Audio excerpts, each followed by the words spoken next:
হঠাৎ দেশে উঠল আওয়াজ, হো হো হো হো হো হো। চমকে সবাই তাকিয়ে দেখে সিপাহী বিদ্রোহ। আগুন হয়ে সারাটা দেশ ফেটে পড়ল রাগে। ছেলে বুড়ো জেগে উঠল 90 সন আগে। 100 বছর গোলামিতে সবাই তখন ক্ষিপ্ত।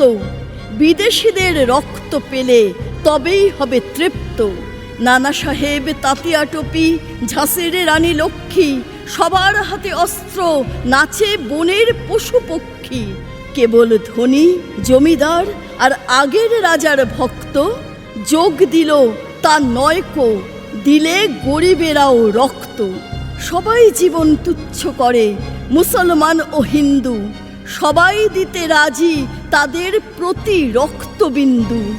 ইতিহাসের পাতায় তোমরা পড়ো কেবল মিথ্যে, বিদেশিরা ভুল বোঝাতে চায় তোমাদের চিত্তে। অত্যাচারী নয়কো তারা, অত্যাচারীর মুন্ড, চেয়েছিল ফেলতে ছিঁড়ে, জ্বালিয়ে অগ্নিকুণ্ড।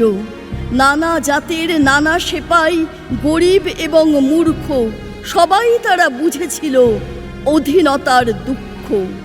তাই তো তারা স্বাধীনতার প্রথম লড়াই লড়তে এগিয়েছিল মরণ বরণ করতে।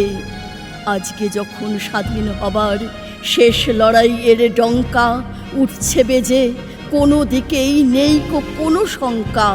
জব্বলপুরে সেপাইদেরও উঠছে বেজে বাদ্য, নতুন করে বিদ্রোহ আজ কেউ নয় কো বাধ্য। তখন এদের স্মরণ করো নিত্য, এদের নামে এদের পণে সানিয়ে তোলা চিত্ত। নানা সাহেব, তাতিয়া টোপি, ঝাঁসির রানী লক্ষ্মী, এদের নামে দৃপ্ত কিশোর, খুলবে তোমার চোখ কি?